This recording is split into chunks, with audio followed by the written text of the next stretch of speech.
You want to hang in here with us because we're going to bring Joe Q on now, and Joe Go, Q. Joe. We're gonna break down the Derby. Let me play a spot where Joe Q is the host of the Philly Guy Speaks. Yeah.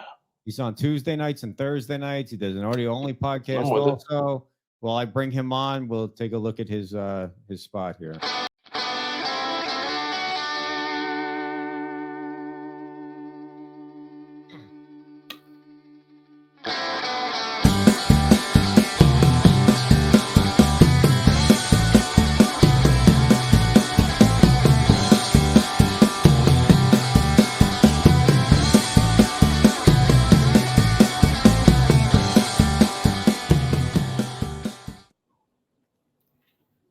You know, that song makes me remind of Bam Margera's On the Run the last time I heard. Somewhere running around your neighborhood there in Pennsylvania.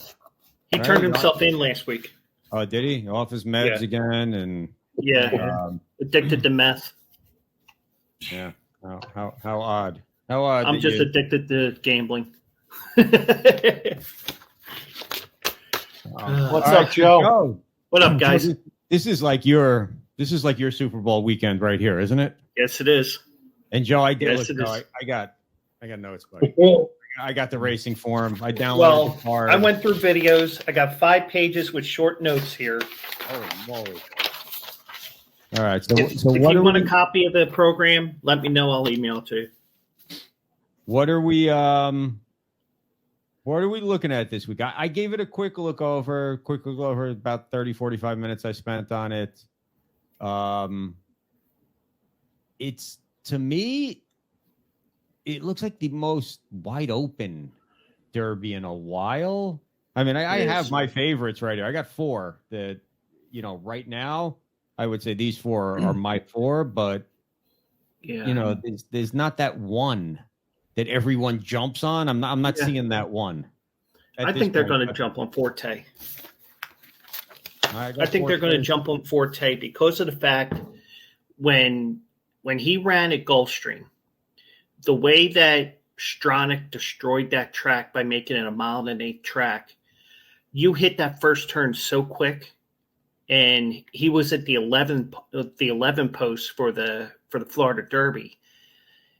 He was able to manage that 11 post because the 9 post out, you don't win going 1.8 miles, and he won closing like a freight train, barely beating Mage, who I kind of like in this race. I like Forte because look, he's on a 5-win. He's on a 5-race winning streak. He's 3rd race off a layoff. Yep. I have him in my mix, but I don't know. I don't know that I like him. I don't know that I'd put him on top. One of the reasons why is, you said he's going to be the favorite. Yeah. And if you bet in the favorite, you're going to win a lot of money. So I'm always going to try to beat the favorite, but you got to include him, underneath and in wheels and in part wheels and, yada, yada, yada, yada. So, and the one thing I'll tell you is, what else do you like, Joe? Okay. My go-to horse for the last 2 months has been Angel of Empire 14. Ooh. Now it's the 3rd choice at 8-1. This horse had a powerful win at Fairgrounds back in February, and he blew away the Arkansas Derby field as well. And there wasn't really that fast of a pace in that race, I don't think. Let me just double check that to make sure. No, I mean, it wasn't really that fast, but there's no speed in this race. I'll tell you that right now. There's none. When I was breaking down the speed horses, I was able to come up with the 6. That's about it. That's really about it. The 6 is King's Barnes. Yeah. And even with that race, I don't see that as him really as a speed horse because of the fact they went 1 mile and 3/16 at the Fairgrounds. He got the lead by default because nobody wanted the lead because it's such a long race, because it's the longest prep in the United States. No shit. All right. Well, let me ask you real quick. Like you were talking about earlier, Forte, and it kind of. I noticed how it was like once it got to like the messy part of the track, like you said, roughed up, and it just all of a sudden that's when it was better. Like, isn't that like a certain type of horse, like not like a breed or something, or is that just a myth? Well, what I meant by messed up the track is Gulfstream used to be a 1 mile circumference track. And about 10, 15 years ago, when Stronach took over the land and the track, they made it 1.1 miles. And it seems like you're on the turn more than you are on the backstretch. That's what I meant by mess up, is because it just seems like you're on turns more than actually on the straight. And, because you got the short terms, the quick runs in the first turn, that's what I meant by them messing up the track. So what do you what are you thinking of the 6, King's Barn? Okay, we just went to him. So I have him in the 7 maybe as the speed in the race. King's Barnes. He's hardly raced. He's got three races. Yeah. But he's got 3 wins. Yeah. And he's constantly moving forward. His buyers went from a 74 to an 85 to a 95. Yep. That shows me right there. But again, it's the Kentucky Derby. So anybody that's not really into horse racing, you got to realize that we can sit here and dissect everything and handicap this thing up and down, left and right. But there's 20 freaking horses in this race. So they can all just go like this, and everything that you handicap that should happen is right out the window. It's just whoever's here and is going to be able to get around is going to be the winner. So and also, I'm a firm believer that because there's so many people at Churchill, I would not be surprised if you see a horse or two that you don't expect to be on the lead and dueling, because there's so many people in there making noise that their nerves are shot and they're doing things that you don't normally expect.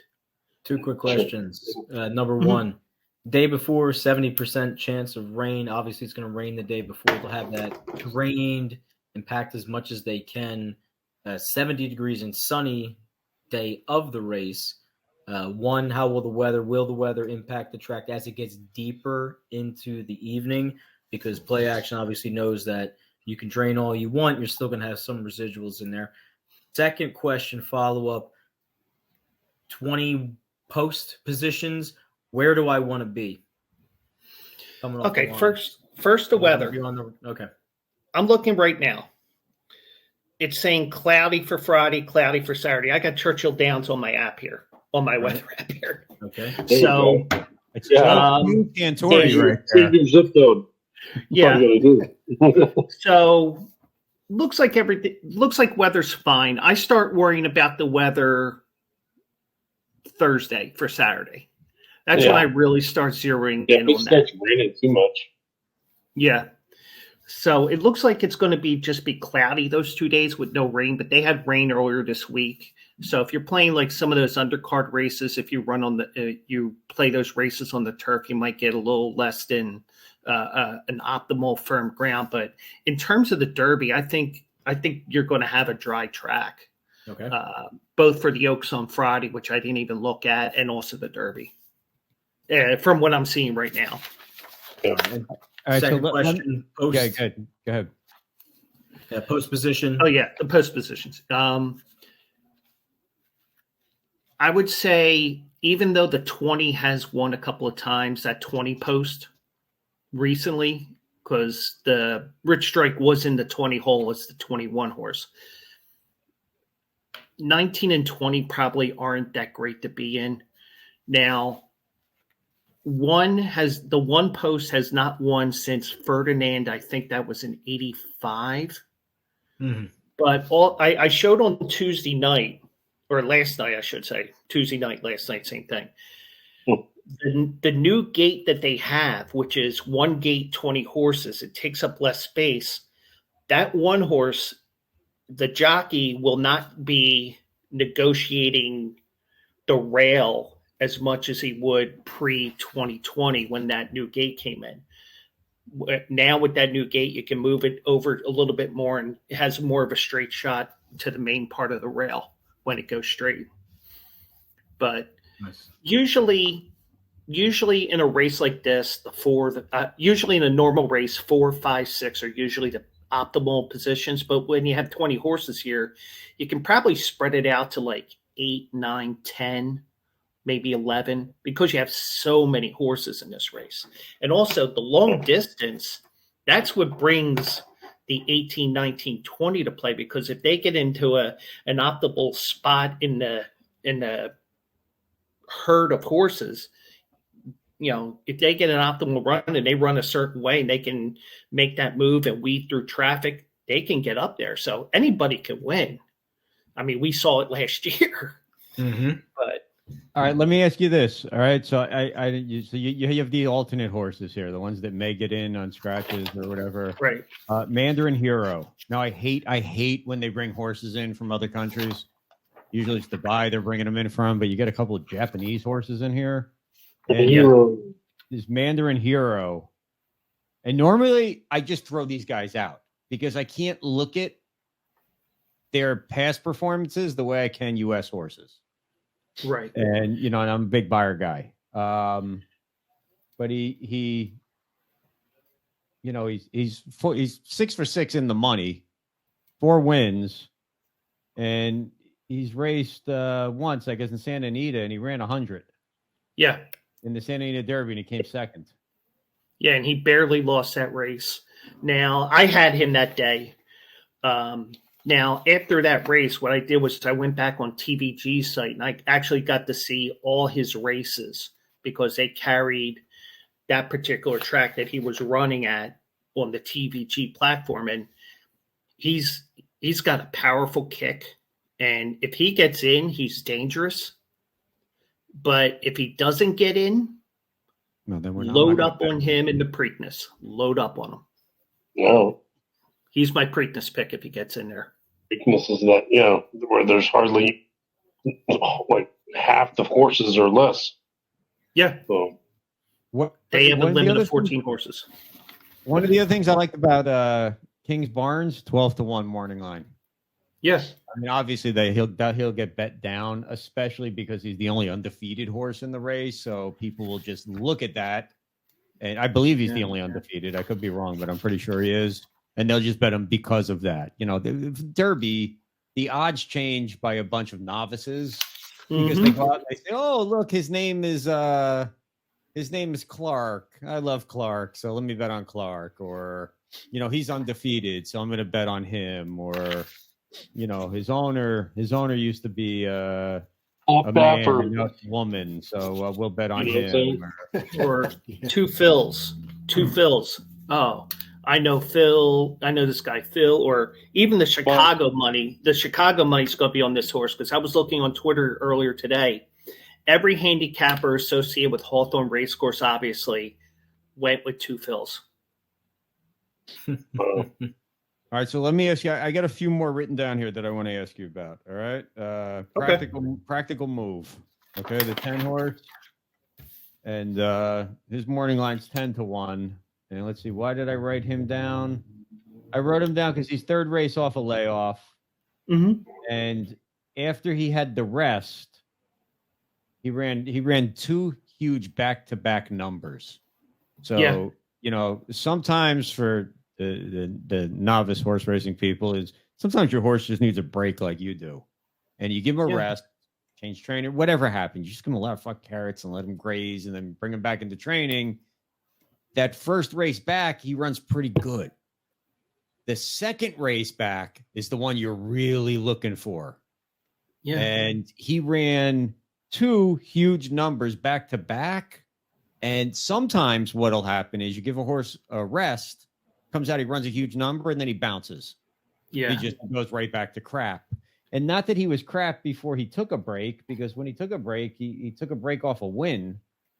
And he's never been crap. I mean, the worst he's ever come in is third place. But there's 2 huge numbers there back to back. Yeah, and he's going to stalk the pace there. I think, I don't have him in my top 4 as of right now, but, still got 3 nights to go over everything again and see if there's any late scratches and any changes here. So, I mean, he'd probably be, even though I don't have him in the top 4, I could put him in there very easily. How about tap it twice? Because you can never just tap it once. You got to go back a couple times. You know what I mean?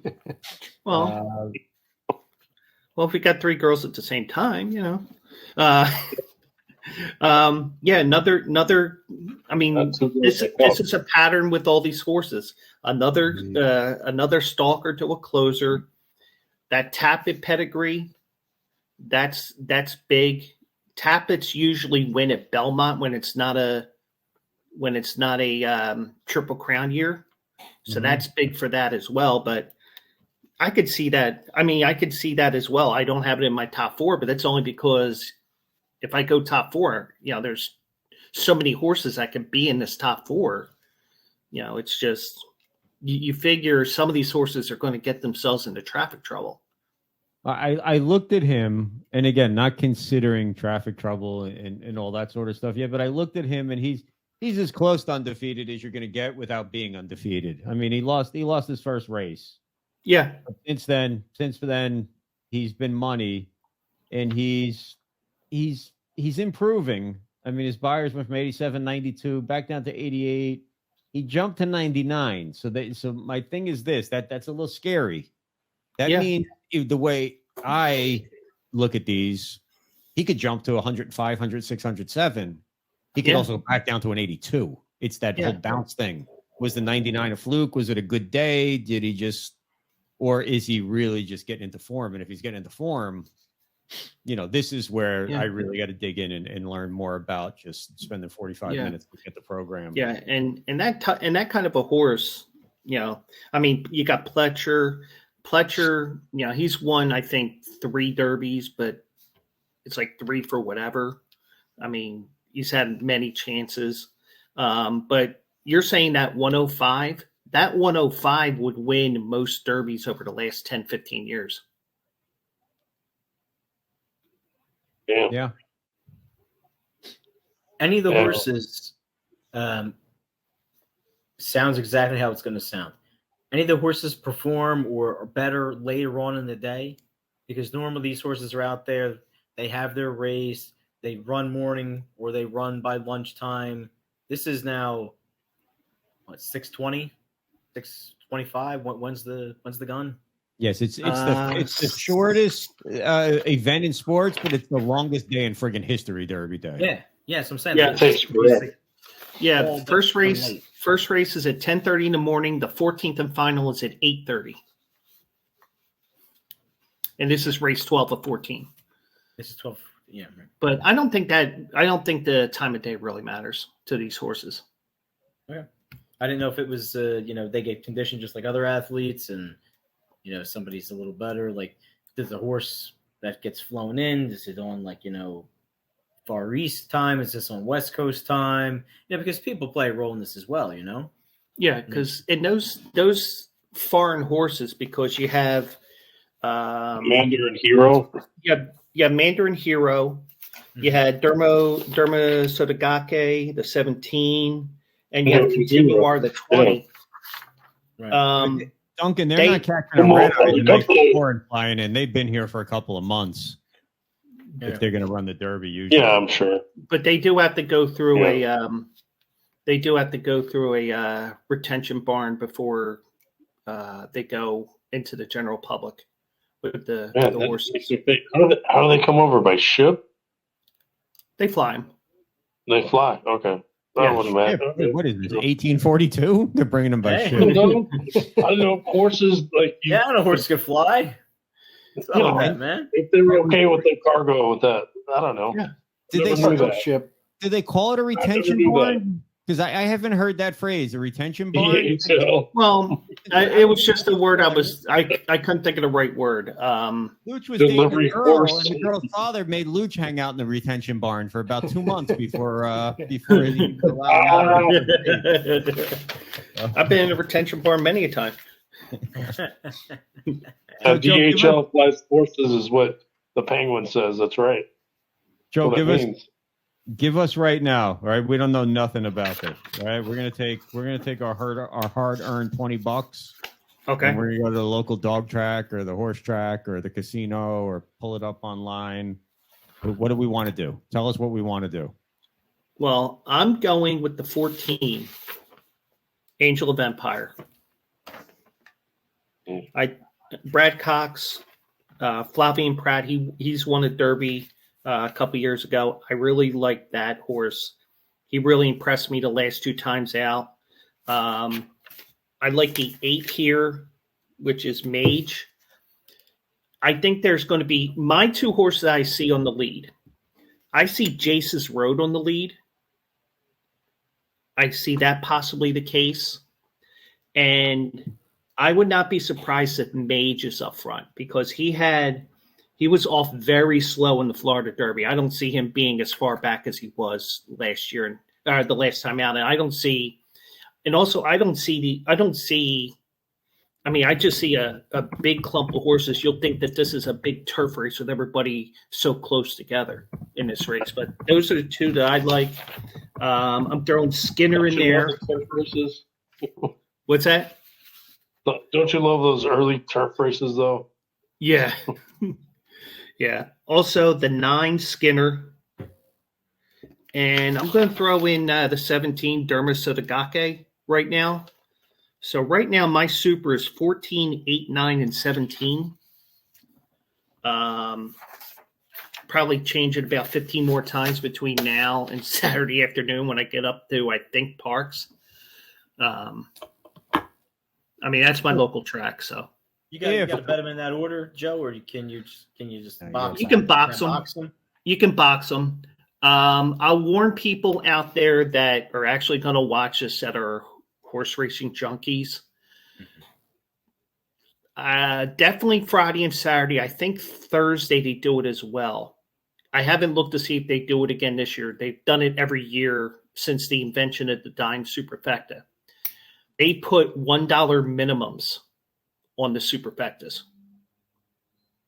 because it also brings out more money. I mean, ask Tony about that $50,000 superfecta that he gave out and didn't play. Damn. I mean, last year only paid 28 or 29. Oh. But that was heavy favorites underneath the 80-1 shot. But you got so much money in the pools. You got 20 options. You're going to get paid very well, even with the favorite. You could see a 5-1 favorite here. Who knows? Yeah. Anyone watching that's got any questions for Joe or horse racing, you want to come on real quick and ask him, take a knock now because we're going to wrap in a second. If it's an off track, Forte is the horse, correct? What was the one that I made a note about one of these horses and I don't know what it is. There's a few that have won on an off track. Raising Cane won twice. Raising Cane won in the mud. Forte on a sloppy track. Continuar won twice on the slop. He won a muddy track first time out, but there was another horse. It must have been one of the horses that dropped. King Russell is in the money 3 of 3, but I don't see any real advantage here with the mud here. There was, you know what it was? I'm confusing. One of these horses, whoever it was, had 2 total shit performances in the mud. And I don't remember who it is off the top of my head. And I apologize. This is great. Yeah, that's all right. That's all right. Look at your program.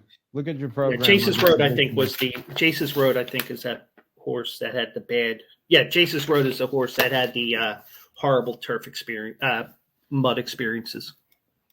89-63, Boston is up. Yeah, I know. I see it. Good move bringing in Embiid tonight. Joe, one winner. You got $2 and you can only bet it on one horse. Who's it going to be this race? Seabiscuit. Angel. Seabiscuit, absolutely. Angel of Empire. Angel of Empire. All right.